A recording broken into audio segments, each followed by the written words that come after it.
नमस्कार दोस्तों। जन्मदिन की हार्दिक शुभकामनाएं उन दोस्तों के लिए जिनका आज जन्म दिवस है। तो आज मैं इस वीडियो में चर्चा करने वाला हूं Shri Gang industries and allied products limited पे, जिसका शेयर प्राइस ₹69.30 पे चल रहा है।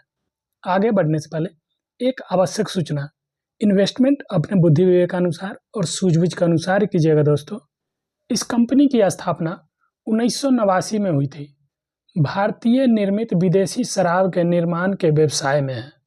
अब आप लोगों के दिमाग में आया होगा कि कौन कौन सा विदेशी शराब है, तो उसको भी देख लेते हैं। देख सकते हैं आपके स्क्रीन पर वैट 69 विश्व स्तर पर मान्यता प्राप्त मिश्रित स्कॉच विस्की है, जिसका कि नाम है वैट 69।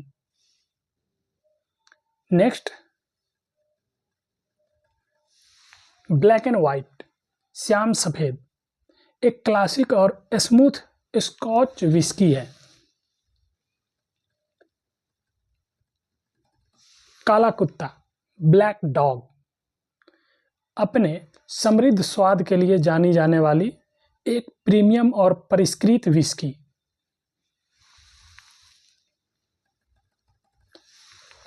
सिग्नेचर, जो लोग जानते हैं उसमें थोड़ा सा इसका भी नाम फेमस है। सिग्नेचर प्रीमियम एक बेहतरीन और समृद्ध प्रीमियम भारतीय विस्की।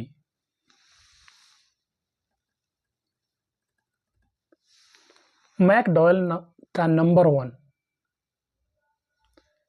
भारत के सबसे लोकप्रिय विस्की ब्रांडों में से एक।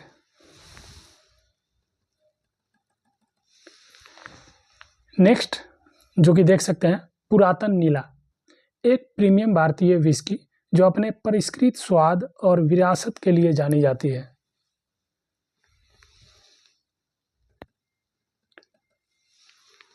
अगला है रॉयल चैलेंज, जिसका शॉर्ट नेम आरसी भी बोलते हैं।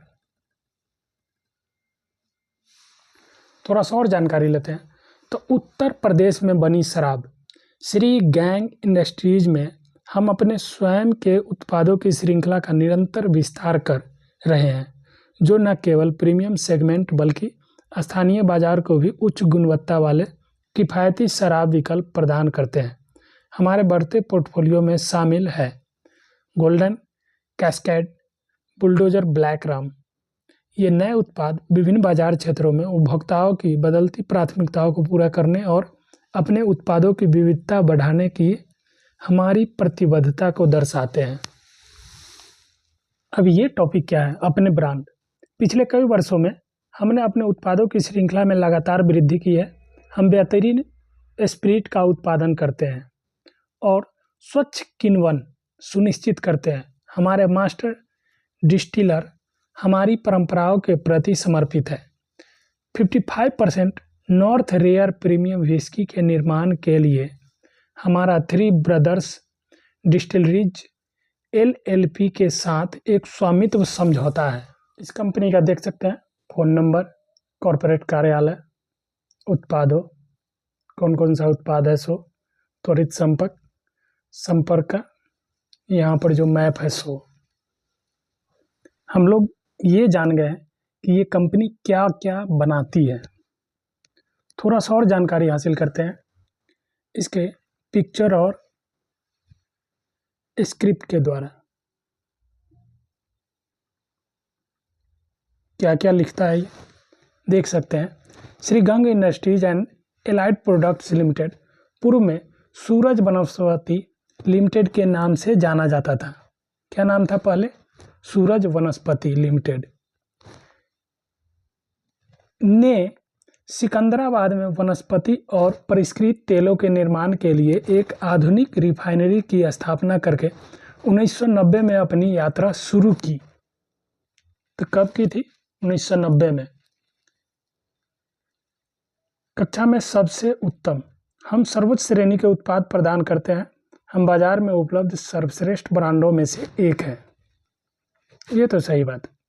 शक्तिशाली प्रबंधन, हमारे पास उच्च प्रशिक्षित प्रबंधक है जो हमेशा उपभोक्ताओं की ज़रूरतों को पूरा करने के लिए काम करते हैं। समय पर डिलीवरी, हमारी प्रबंधन टीम हमेशा उत्पादों को समय पर पहुंचाने के लिए कड़ी मेहनत करती है। गुणवत्ता आश्वासन, हमारी गुणवत्ता टीम पर आपको पूरा भरोसा रहेगा। तो इस कंपनी की तरफ से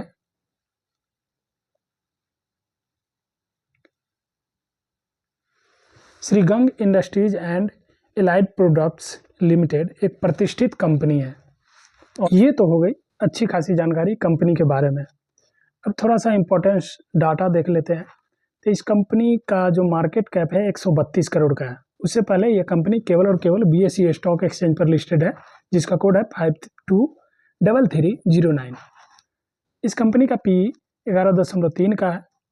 तो ये मेरे हिसाब से तो अभी डाउन ही है, जिस तरीके का इसका बिजनेस है उसके हिसाब से। तो ROC 42.7% का, करंट प्राइस 69 रुपये 30 पैसे, बुक वैल्यू 6 रुपये 64 पैसे, ROE कुछ भी शो नहीं हो रहा है।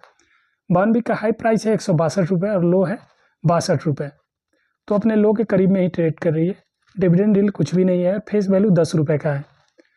मैं इस कंपनी के बारे में ऐसा इसलिए बोल रहा हूँ क्योंकि एक अधिकार है मेरे हिसाब से। अगर देखा जाए तो आप लोग भी सोचेंगे तो समझ जाएंगे कि हाँ, एक अधिकार है इसके प्रोडक्ट के मामले में। लेकिन नशा का सामान बनाती है एक तरह से समझे तो, यानी कि शराब का ये प्रोडक्शन करती है। तो पता नहीं इस देश से शराब मिटेगा या नहीं मिटेगा, वो तो बाद की बात है, कुछ भी हो सकता है। लेकिन आप लोगों का क्या राय है वो वीडियो के कमेंट में लिखिए। अगर शराब पे पाबंदी नहीं होगी तो इसका बिजनेस काफ़ी अच्छा चलेगी। मैक्सिमम प्राइस चार्ट देख सकते हैं।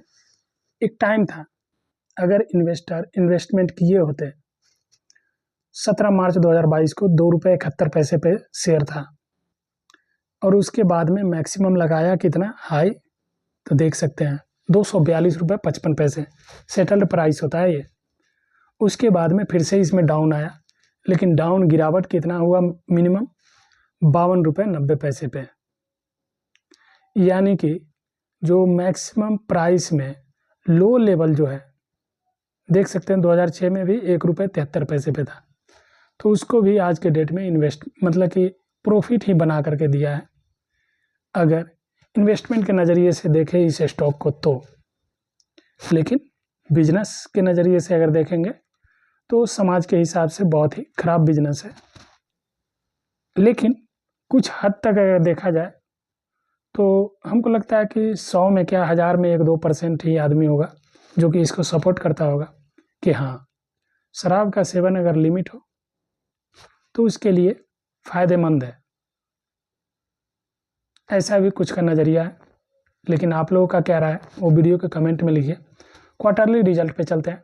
तो सितंबर 2025 का सेल्स जो है 85 करोड़ 84 लाख का है, एक्सपेंस 80 करोड़ 39 लाख का है, ऑपरेटिंग प्रॉफिट 5 करोड़ 45 लाख का, operating profit margin 6.35%, other income मात्र 8 लाख का, इंटरेस्ट 1 करोड़ 81 लाख का, डिप्रिसिएशन कितना है तो 1 करोड़ 43 लाख का, profit before tax 2 crore 29 lakh का, नेट प्रॉफिट 1 करोड़ 70 लाख का, जिसकी वजह से EPS 93 पैसे है। प्रॉफिट एंड लॉस देख सकते हैं लास्ट 12 मंथ का 329 करोड़ का सेल्स है, एक्सपेंस है 301 करोड़ का, 28 करोड़ का ऑपरेटिंग प्रॉफिट है, अदर इनकम 1 करोड़ का, इंटरेस्ट 7 करोड़ का, डिप्रिसिएशन 6 करोड़ का, प्रॉफिट बिफोर टैक्स 16 करोड़ का और नेट प्रॉफिट 12 करोड़ का, जिसकी वजह से EPS 6 रुपये 47 पैसे। तो एक साल में मान लेते हैं कि 6 रुपये 47 पैसे इनकम कर रहा है एक शेयर, तो ठीक ठाक ही है। तो रही बात बैलेंस शीट का, तो बैलेंस शीट में देखते हैं इक्विटी कैपिटल 18 करोड़ का है, रिजर्व इसके पास में माइनस में है 6 करोड़ का, ये थोड़ा खराबी वाली बात है। और ब्रोइंग भी है 82 करोड़ का, अदर लाइबिलिटीज 57 करोड़ का, टोटल लाइबिलिटीज जो है 151 करोड़ का, जिसमें से फिक्स एसेट जो है 127 करोड़ का है, करंट वर्क इन प्रोग्रेस में कुछ भी नहीं है, इन्वेस्टमेंट में भी कुछ भी नहीं है, अदर एसेट 25 करोड़ का है। तो यहाँ पर फिक्स एसेट और अदर एसेट ही है। लेकिन एक बार और फिर से बोल देता हूँ कि हाँ, एकाधिकार का बिजनेस है, जैसा कि मुझे समझ में आ रहा है। टोटल एसेट 151 करोड़ का है।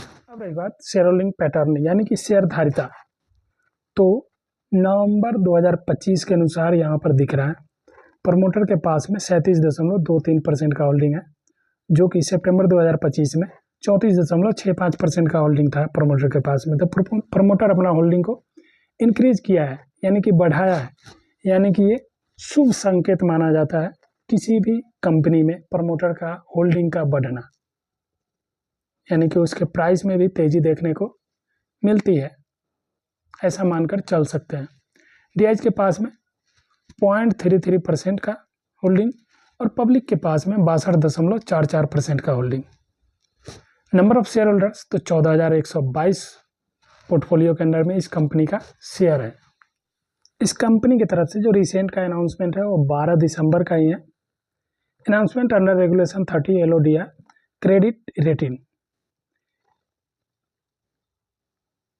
इन्फोमेरिक्स upgrade long term rating to IVR BBS stable facility increased from RS 22.90 crore to 26.90 crore on December 2025। वो भी कितना तारीख का, तो 12 तारीख का। वीडियो के शुरू में ही बोल चुके हैं कि यह कंपनी केवल और केवल BSE स्टॉक एक्सचेंज पर लिस्टेड है। तो देख सकते हैं आपके स्क्रीन पर BSEindia.com वेबसाइट का नाम है। यहाँ पर इस कंपनी का शेयर प्राइस 69 रुपये 27 पैसे, लास्ट ट्रेडिंग डे में 26 पैसे की बढ़ोतरी देखने को मिला है। अगर परसेंटेज में देखते हैं तो 0.38% का, यानी कि 0.38% का पॉइंट में बढ़ोतरी। वन डे का प्राइस चार्ट देख सकते हैं, उतार चढ़ाव देखने को मिला है और वॉल्यूम में भी उतार चढ़ाव टाइम टू टाइम देखने को मिला है। कंपनी की तरफ से जो रिसेंट का अनाउंसमेंट है वो सेम है, यहाँ पर भी 12/12/2025 का ही है। बल्क डीलिंग और ब्लॉक डीलिंग कुछ भी नहीं है, यहाँ पर नहीं शो हुआ है। डिलीवरी पोजीशन लास्ट में देख लेते हैं, तो 26 दिसंबर 2025 1600 बजे का अपडेट है। क्वांटिटी ट्रेडेड हुआ 3,557 और डिलीवरी में उठाया गया कितना, तो 1,842। परसेंटेज रहा 51.79% का, तो डिलीवरी परसेंटेज ठीक ठाक है, ना ही कम ना ही ज़्यादा। ओवरऑल मुझे तो यही समझ में आ रहा है कि लॉन्ग टर्म के लिए ये स्टॉक हो सकता है सही हो, लेकिन शॉर्ट टर्म में थोड़ा सा नुकसान भी दे सकता है। ऐसे बिजनेस के मामले में जब तक दारू चलेगी तब तक तो इसका बिजनेस ठीक ठाक चलता रहेगा, ऐसा मान करके चल सकते हैं। क्योंकि ये कौन सा, तो फॉरेन लीकर यानी कि विदेशी शराब के करता है, निर्माण करता है, वो तो आप लोग समझ गए हैं। अब आप लोगों का क्या राय है वो वीडियो के कमेंट में लिखिए। अंत में एक आवश्यक सूचना, इन्वेस्टमेंट अपने बुद्धि विवेक के अनुसार और सूझबूझ के अनुसार ही कीजिएगा दोस्तों। अब तक मेरे साथ इस वीडियो में बने रहने के लिए धन्यवाद साथियों। फिर मिलते हैं नेक्स्ट वीडियो में नए स्टॉक के साथ में, तब तक के लिए नमस्कार।